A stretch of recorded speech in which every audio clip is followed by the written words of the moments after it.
Single dad wakes up to see his boss peacefully asleep beside him. What the hell happened last night?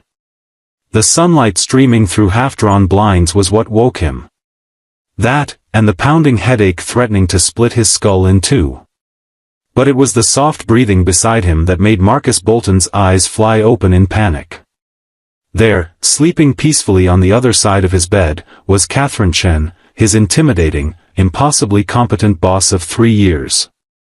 The same boss who held his career in her perfectly manicured hands. The same boss who had never once seen him outside the confines of their corporate office.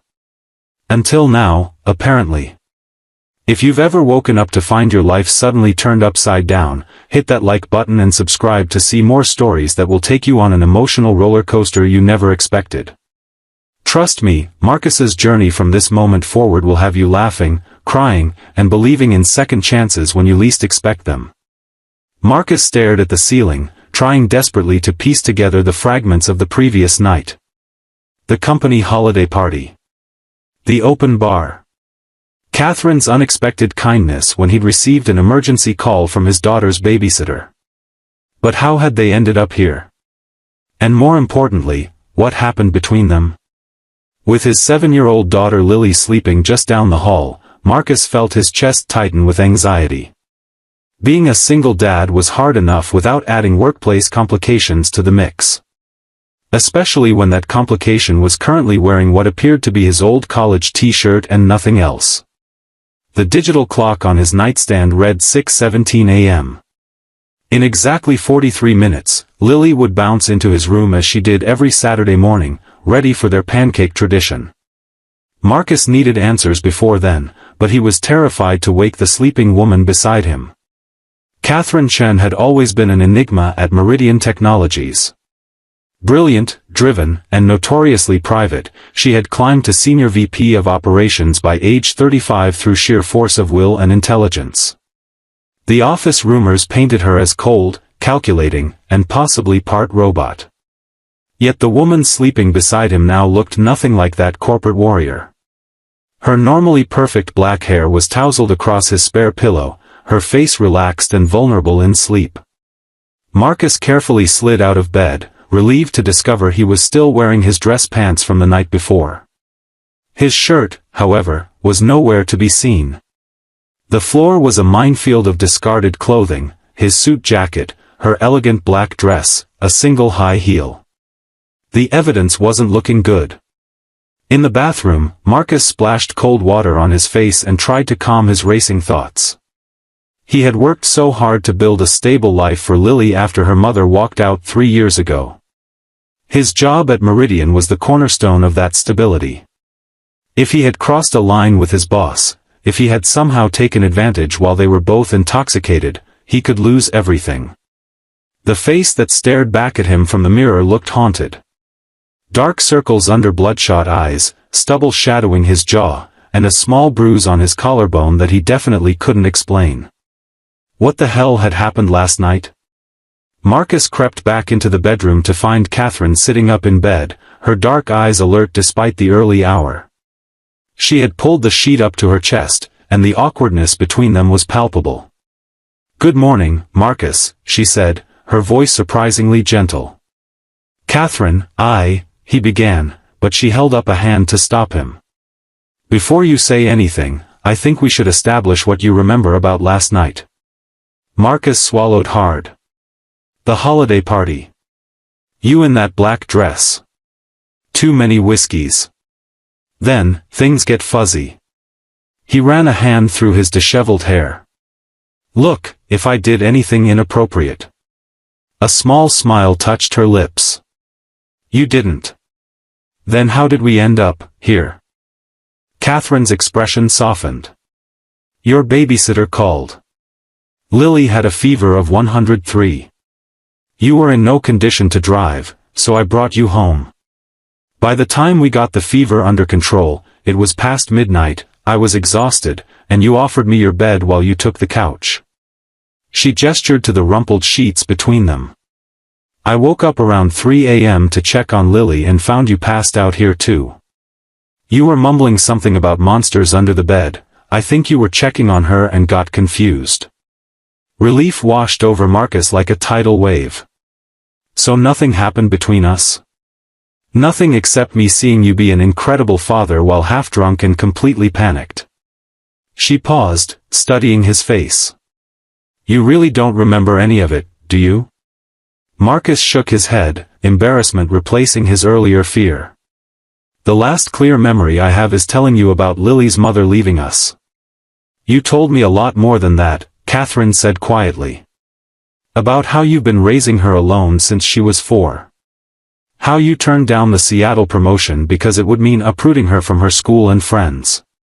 How you work on presentations after she goes to bed so you never miss bedtime stories. Marcus felt exposed in a way that had nothing to do with his state of undress. Those were things he never discussed at work, carefully maintaining the boundary between his professional and personal lives. I should go, Catherine said, breaking the silence. I'm sure Lily will be up soon. As if on cue, the sound of small feet padding down the hallway reached them. Marcus's eyes widened in panic. Daddy? Lily's voice called from just outside the door. Can I come in? My throat still hurts. Before Marcus could respond, Catherine slipped out of bed, revealing that she was, in fact, wearing pajama shorts beneath his t-shirt, and handed him a shirt from his dresser. Put this on, she whispered. And follow my lead. The door creaked open, and Lily appeared, her curly hair a wild mess around her flushed face. She stopped short when she saw Catherine. Good morning, Lily, Catherine said with a warm smile that Marcus had never seen at the office. I'm Ms. Chen, your dad's friend. I came over last night to help when you weren't feeling well. Lily studied Catherine with the frank curiosity only children possess. You're the lady from Daddy's phone. The one he says is scary smart. Marcus felt his face heat up as Catherine raised an eyebrow in his direction. Is that what he says? Catherine asked, amusement coloring her voice. Lily nodded solemnly. And pretty. He says you're pretty too, but that's a secret. Okay. Marcus clapped his hands together, desperate to change the subject. How about some medicine for that throat, kiddo? And then maybe pancakes? Can Ms. Chen stay for pancakes? Lily asked, already reaching for Catherine's hand with the easy trust of childhood. Marcus looked at his boss, the woman he'd apparently revealed far too much to the night before, and found her watching him with an expression he couldn't quite decipher. I'd like that, Catherine said softly. If it's okay with your dad. And just like that, Marcus's carefully separated worlds collided. As he watched his intimidating boss being led to the kitchen by his pajama-clad daughter, he had the strangest feeling that his life had just taken an unexpected turn. The kitchen was Marcus's domain, the one place in the small apartment where he felt completely in control. But that morning, with Catherine perched on a bar stool watching him mix pancake batter while Lily chattered about her favorite cartoon, he felt off balance in the most intriguing way. Daddy makes the best pancakes, Lily informed Catherine seriously. He does faces with the berries and everything. Is that so? Catherine replied, sipping the coffee Marcus had nervously prepared for her. I'm looking forward to seeing his artistic skills. Marcus flipped a perfectly golden pancake, trying to ignore how domestic this all felt. It's not exactly the same as presenting quarterly projections, but I manage. I don't know, Catherine said. I think creating something that makes someone smile might be more important than profit margins. Marcus nearly dropped the spatula. This philosophical, gentle woman was nothing like the Catherine Chen who struck fear into the hearts of underperforming team members. You're different, he said before he could stop himself. Outside the office, I mean. Catherine's smile faltered slightly. We all wear masks at work, don't we? Some are just thicker than others. Before Marcus could respond, Lily tugged at Catherine's borrowed t-shirt. Do you want to see my room? I have a science corner with real crystals and a microscope Daddy got me. Catherine looked to Marcus for permission, which he granted with a nod, still processing her words about masks. As they disappeared down the hallway, he heard Lily asking if Catherine knew about mitochondria being the powerhouse of the cell. Alone in the kitchen, Marcus tried to make sense of the last 12 hours. His boss had seen him at his most vulnerable, drunk, worried about his daughter, and apparently loose-lipped about his personal life. Yet instead of the awkwardness he would have expected, there was a strange comfort in her presence this morning. By the time they returned, Lily was explaining her future career plans, which apparently now included becoming a boss lady like Ms. Chen, but also a part-time astronaut. Ambitious, Marcus commented, setting plates of berry-faced pancakes on the table. But if anyone can do it, it's you, Lillipad. They ate together, the conversation flowing more easily than Marcus would have thought possible. Catherine asked Lily questions about school and her friends, showing genuine interest in her answers. She helped clean up afterward, insisting despite Marcus's protests that guests should help. "I should really get going," Catherine said finally, glancing at her watch. "I've imposed on your Saturday long enough." "Do you have to?" Lily asked, disappointment clear in her voice. "I'm afraid so. I have some work to catch up on." Catherine knelt down to Lily's level. "But thank you for sharing your morning with me. Those were definitely the best pancakes I've ever had." Lily threw her arms around Catherine's neck in an impulsive hug that clearly startled the woman. After a moment's hesitation, Catherine returned the embrace, meeting Marcus's eyes over his daughter's shoulder with an expression that made his heart skip. While Lily went to brush her teeth, Marcus helped Catherine gather her things. Her elegant dress from the night before looked strangely out of place in his modest apartment. "I can lend you something less, evening gala," he offered. "I think I've borrowed enough of your clothing," she replied, holding up his college t-shirt. "Though I appreciate the offer." They stood awkwardly in the entryway, neither quite knowing how to end this unexpected interlude. "Catherine, about last night." "You don't need to explain anything," she interrupted. "We all have our struggles, Marcus. Single parenthood is yours, and you're handling it beautifully from what I can see. Thank you for helping with Lily. For driving us home. For not making this weird." Catherine smiled. "Would it surprise you to know that I was raised by a single father too? He worked 2 jobs to put me through college. Men like you and my dad, you're the real heroes." Before Marcus could respond, she continued, "This doesn't have to change anything at work. I understand the importance of boundaries. And if I wanted it to change things?" The words were out before Marcus could consider their implications. Catherine tilted her head, studying him. "What exactly are you suggesting?" "I don't know," he admitted. "But I think I'd like to get to know the Catherine who sits at my kitchen table and talks about mitochondria with my daughter. Not just the Catherine who terrifies the accounting department." A slow smile spread across her face. "I think I'd like that too." As she left, promising to text him later, Marcus stood in the doorway watching her walk to her car. Whatever had happened, or hadn't happened, last night had somehow opened a door he hadn't even known existed. "Daddy?" Lily appeared beside him, her small hand slipping into his. "Is Ms. Chen going to come back?" Marcus squeezed his daughter's hand. "I think she might, Lillipad. Would that be okay with you?" Lily nodded enthusiastically. "She knows about science and she's pretty. Plus, she made you smile the real smile, not the tired one." Out of the mouths of babes, Marcus thought, closing the door as Catherine's car disappeared around the corner. Whatever came next, he had the feeling that waking up to find his boss in his bed might turn out to be the best thing that had happened to him in a very long time.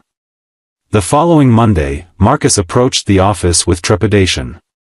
He and Catherine had exchanged a few texts over the weekend, casual, friendly messages that gave no indication of how they should interact at work. As he rode the elevator to the 14th floor, he rehearsed greetings in his head, each sounding more awkward than the last. The office was already humming with activity when he arrived. He nodded to colleagues, trying to act normal while scanning for any sign of Catherine. Her office door was closed, the blinds drawn. Business as usual, then. Bolton. The sharp voice of Dave from marketing cut through his thoughts. Heard you and the Ice Queen left the holiday party together on Friday. Office pool says you either got fired or got lucky. Which is it? Marcus felt a flash of anger at the crude implication. Neither. And I'd appreciate if you didn't refer to Ms. Chen that way. Dave raised his hands in mock surrender. Whoa, touchy. Just making conversation, man. As Dave walked away, Marcus realized he had a decision to make. Whatever was developing between him and Catherine, friendship, possibly more, would be subject to office gossip and speculation. The thought made him uncomfortable, not for himself, but for her. Catherine had worked too hard to build her reputation to have it undermined by water cooler talk. His computer pinged with a meeting request. Catherine Chen, 12:30 p.m., her office. The subject line read simply, follow up. The morning crawled by.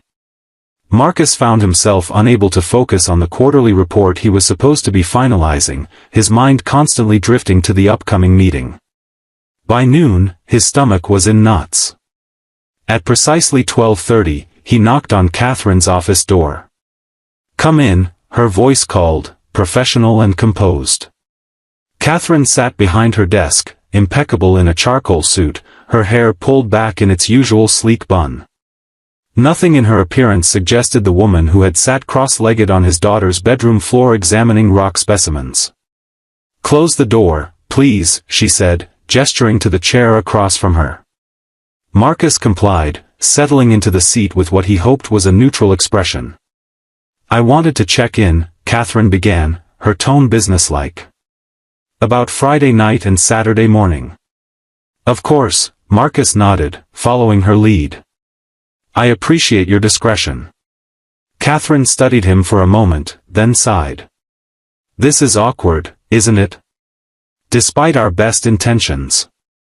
The frank admission broke the tension, and Marcus found himself smiling. Extremely awkward. I've been overthinking every possible way to say good morning to you. And what did you decide on? I was leaning toward a casual nod, possibly accompanied by a Ms. Chen, if I was feeling particularly brave. Catherine laughed, the sound transforming her face in the same way it had at his kitchen table. Very professional. I approve. She leaned forward, her expression growing more serious. Marcus, I meant what I said about boundaries. What happened, or didn't happen, between us doesn't affect my professional opinion of you. You're one of the most valuable members of this team. Thank you, he said, genuinely touched. That means a lot. But, she continued, I also meant what I said about wanting to get to know you better. Outside of work. Marcus felt a flutter of hope. I'd like that too. And so would Lily, apparently. She asked about you 3 times yesterday. Catherine's expression softened at the mention of his daughter. She's an extraordinary child. You should be proud. I am, Marcus said simply. Every day. They looked at each other across the desk, the air between them charged with possibility. So, Catherine said finally, how do we do this? Navigate, whatever this is, without complicating our professional relationship? Marcus considered the question carefully. Honestly? I don't know. But I think it's worth figuring out. Catherine nodded slowly. Dinner? Friday night? I know a place where we won't run into anyone from the office. I'd have to find a sitter for Lily. Or, Catherine suggested, a hint of uncertainty in her voice, she could join us. If that's not too much, too soon. The offer surprised him. Most women he'd attempted to date since becoming a single father had wanted to establish a relationship with him first, treating Lily as an afterthought or, worse, an obstacle. She'd love that, Marcus said. And so would I. As he left Catherine's office, nodding professionally to her assistant on the way out, Marcus felt lighter than he had in years. The path ahead wasn't clear, but for the first time in a long time, he was excited to see where it might lead. The weeks that followed fell into a pattern.